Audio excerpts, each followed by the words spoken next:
Well, we're still following the bounce and catching up with one of the Vodacom Bulls' best-loved players, a man that is somewhat a cult hero here at Loftus Versfeld, Lizo Gqoboka.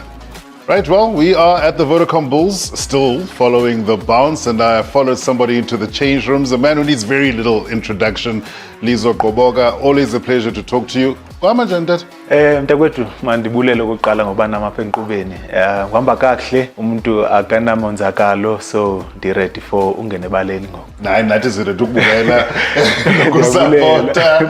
In fact, talking about being ready, the one thing that you never have time to prepare for in life is when family happens. Yeah. And you've just added to your brood. How's it going? It's amazing. My third boy now is 4 months. Such a massive blessing and a responsibility. You know, it's been crazy. Back to not sleeping after 4 years. Now I'm not sleeping again, but it's beautiful. I'm embracing it. We're loving it as a family. It's great to see my other sons as well, how they always on him, want to kiss him, want to play with him. They can't wait to play soccer with him. I mean, my 4-year-old was giving him a soccer ball. It's just so beautiful, and yeah, I'm truly blessed. Yeah, so 3 boys plus you, that's 4 props in one house. Did you have to buy a second fridge? 100%. All we do is eating.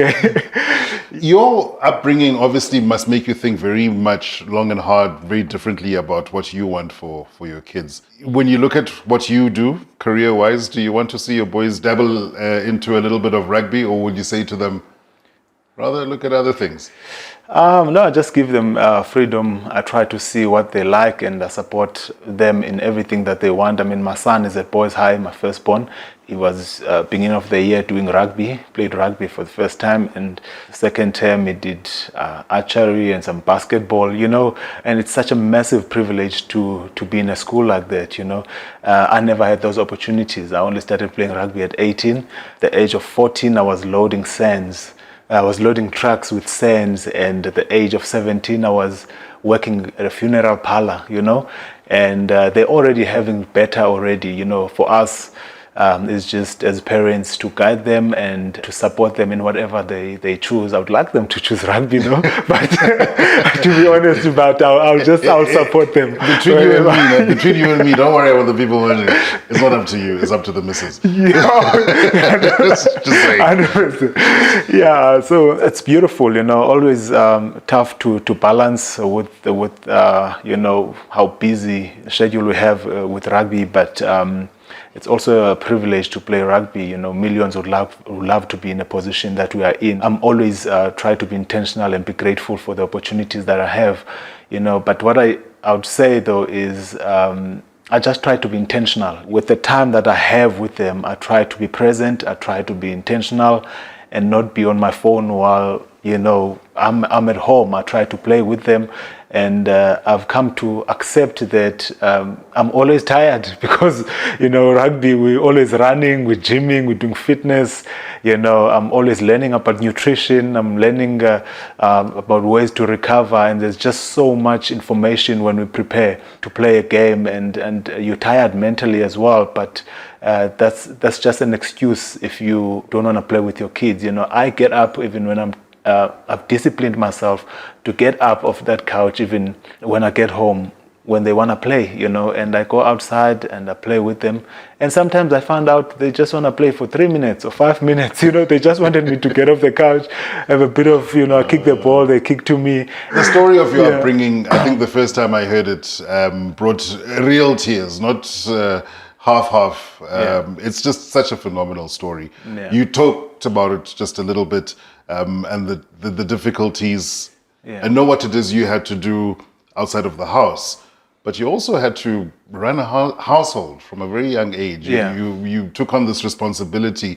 Which part of your upbringing do you think carries you the most? When you look back at the tough times, what is it that you draw strength from and think, if I can overcome that thing, I can do this? Yeah, I think looking at where I come from, you know, and being the first person to achieve what I've achieved, you know, playing professionally and playing for the Springboks now, you know, so there's a lot of things looking at where I grew up, you know, poverty being one of them. There was just something in me, a belief always that there has to be more than what I'm seeing. You know, I'm a big dreamer. I always believed there's something better out there, you know, and I was willing to work hard, to sacrifice and be disciplined to chase those dreams. I would say having supportive parents as well. I mean, even though they didn't have much, but they were always so supportive. So I'm not a self-made man. I'm standing on the shoulders of prayer warriors, you know, and I was saying to them actually just a few years ago that I'm no longer than just their son. I'm the son of the community, you know. I mean, I have graduates now through my foundation that I come from where I come from, you know. I never really thought of myself, even though I knew that I have to get there first before I go get some people up as well, you know. So I think what kept me going was faith and prayer, you know, and I just kept believing beyond what I could see, you know. So I think that's still what anchors me to this day, is that everything is possible, anything is possible. If you believe and willing to work hard, it's possible.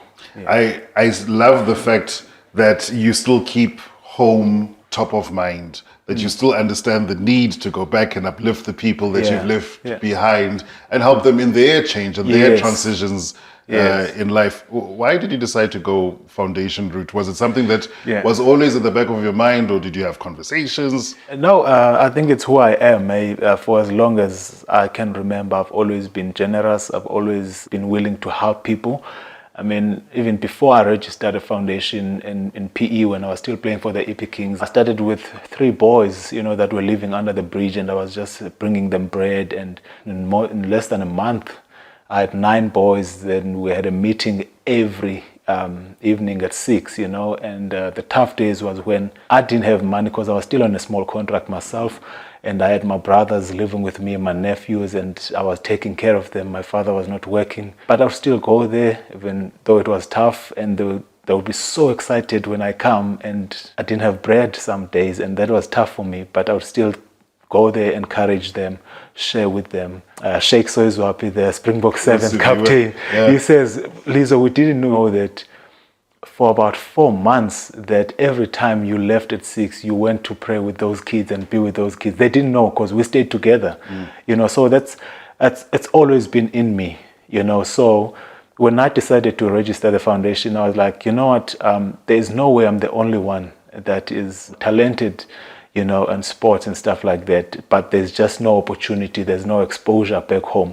So that's why I went back, just to give opportunity and exposure through sports and education. And I have graduates now, people that don't play sports at all. How many graduates have you put through school now? I've got 2 now, and 2 people doing their final year. So hopefully by the end of this year, we have 4.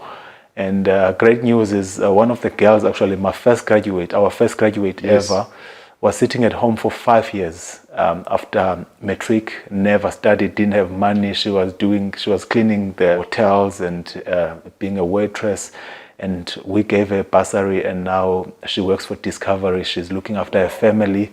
You know, my other graduate graduated last year, 24th of June, and she got a job end of October last year. I mean, that's what it's about, you know.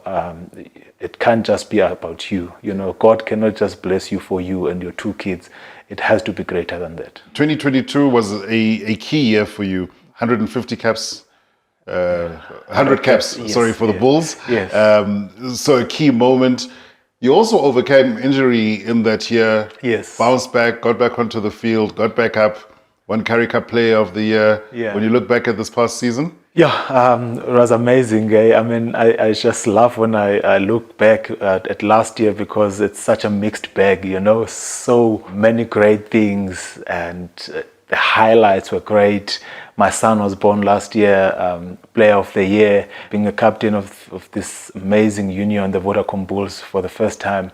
Was quite special and a huge honor. And then you get the lowest lows, you know, the injuries and everything, you know. But playing my 100th, you know, I was just looking back, and I was just filled with gratitude, you know, because I look how far I've come, and I know we always, as people, chasing. There's nothing wrong about it, but at some point you have to to stop and just be grateful.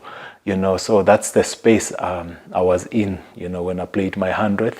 We keep fighting, we keep going. We don't know how the body is gonna feel in the next few years, but for now I'm still enjoying it, and I'm enjoying just helping the young guys come up as well. Not only with what happening on the field, but how to carry themselves, how to conduct themselves, and how to be. Because you can be talented, but if you're not a good person, you're not teachable, you're not disciplined, you can't stay at such a great union for 8 years that I've stayed here. So I share those things with the young guys as well, that it's not just about talent. Your gratitude comes across every time I speak to you. Yeah. From our perspective, we're grateful to have you still playing, still putting your body on the line, and more than anything, being a good man. Thanks, Lizo. Thank you so much. Thank you for having me. Just like in the game of rugby, you too can get better at playing the bounce in life with the help of Change Science. So head on over to the Change Exchange and learn how to play the bounce in life.